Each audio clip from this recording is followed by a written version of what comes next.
In this video, we are going to attempt directed writing task from May-June 2024 paper, and this is the question number 1 as you can see on your slide. That is a speech. First of all, let's see, these are the two texts and they are based on should zoos be banned.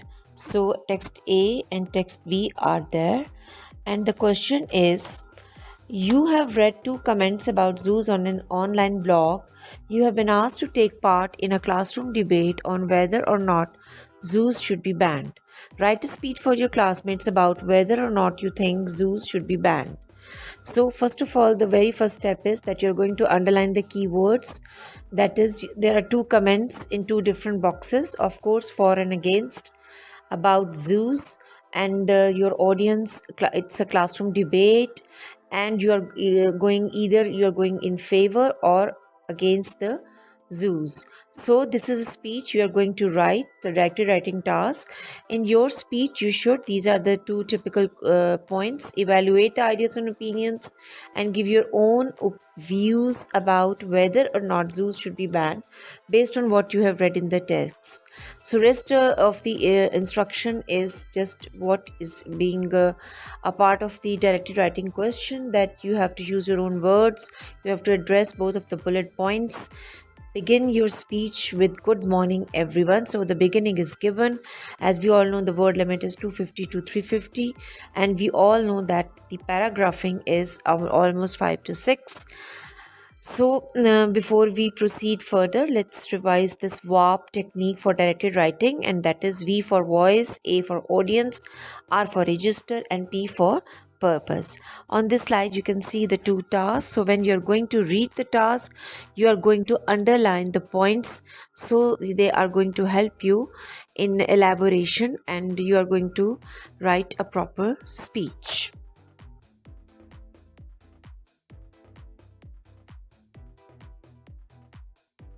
Now let's quickly discuss some of the tips for writing a speech. As you can see on this slide, language, you have to think about the audience. We have already discussed the VARP technique, so this is an elaboration of that acronym. The audience that the speech is for, whether your audience are likely to disagree with what you say, the reason you are giving this speech and how you feel about this topic, and how to engage your listeners. Of course, it depends on the nature of the question. Then, of course, we are going to have the organization. Make a quick plan, rough sketch, as we have this question about the zoo. So, first we are going to read, we are going to underline, as I have already underlined the points. So, you have to organize, make a rough sketch. How many paragraphs? Of course, 5 to 6 paragraphs according to the word limit. And then we have the, as it is a speech, so we must have an opening that grabs the audience attention. Then evaluation starts in second paragraph, third paragraph, selecting at least 2 points from the two texts, and then a counter argument if you think you are going to, because of course in this speech you are going to either you are going to favor or against. Most probably you are going against it, that zoos should not be banned, or maybe you have an opinion that zoos are going to help, or they are helpful for the animals. So organize your ideas into paragraphs. So first of all, make a plan, a rough sketch. On this slide, you can see the basic features of speech writing. We have already discussed in the previous video. These are already mentioned, but let's have a quick glance. Welcome the audience, introduction, paragraphs. This is what I have just described. Of course, the register, according to the VARP technique, register, that is the form of language. So you have to be very prudent about it. If it is a speech, so your sentences, your language, your words and phrases, the speech should look like a speech, not a letter or a magazine article. Then you have to use anecdotes, a very useful technique. When you're going to refer to a past incident, it may begin with, let me remind you. So it is going to add interest in your speech. Then you have to ask rhetorical question. This is the most important aspect of our directed writing, particularly in speech. And then we have the a forest technique. We have already discussed it. So a forest technique: alliteration, fact, opinion, rhetorical question, repetition, emotive language, then statistics and triplets. So you have to use the variety of language. So these are the two examples that are given. On this slide, you can see anecdote. What is anecdote? I have already discussed. And how to begin an anecdote, I have given you the one example. So you can jot down these also to begin your anecdote when you're going to give a reference, or you're going to give a reference from the past, a story, a short story. Then what is a rhetorical question? This is a detailed elaboration of what is a rhetorical question. So just refresh your minds, and these are the examples of rhetorical questions. And of course, just jot down again and again what is a forest technique, because in directed writing it is going to help you a lot.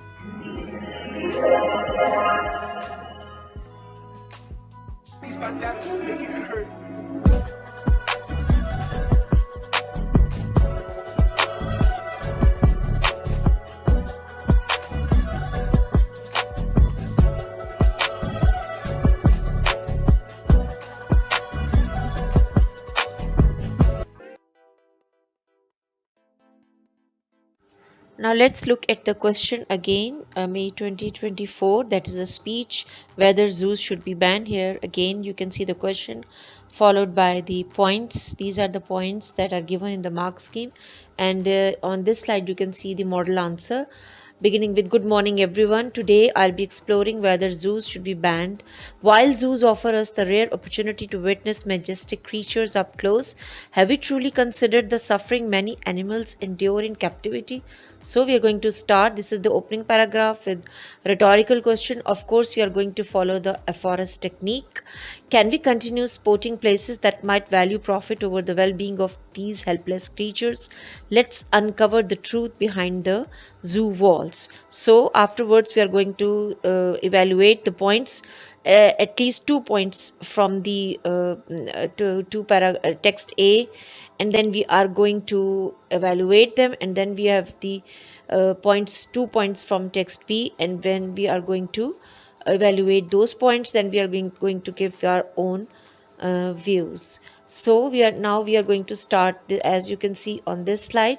This is the evaluation of the point 2 points, and it is followed by the points are followed by the forest technique. Of course, it is you can see the anecdote is here, as you can see.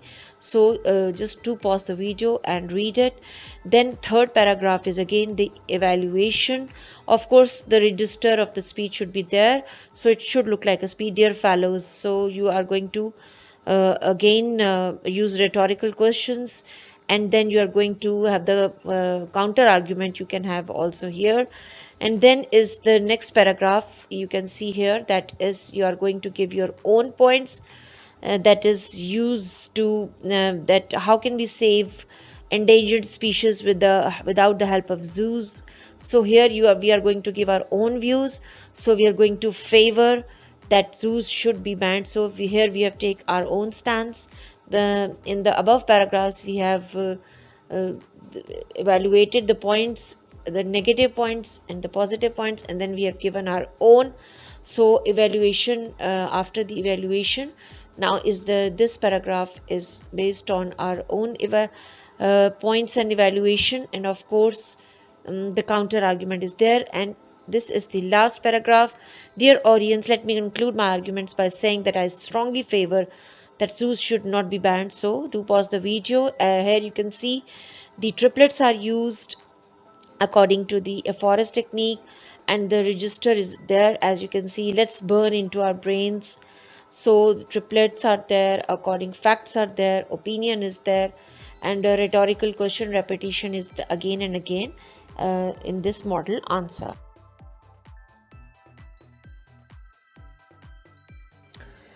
So now in this slide you can see how where are the rhetorical questions paragraph wise. First paragraph, second paragraph, and then fourth paragraph. So a forest technique, how is it applied in this the model answer? Now on this slide you can see some of the emotive words, and from each paragraph of the speech. First paragraph, second paragraph, then we have the third, fourth, and the concluding paragraph.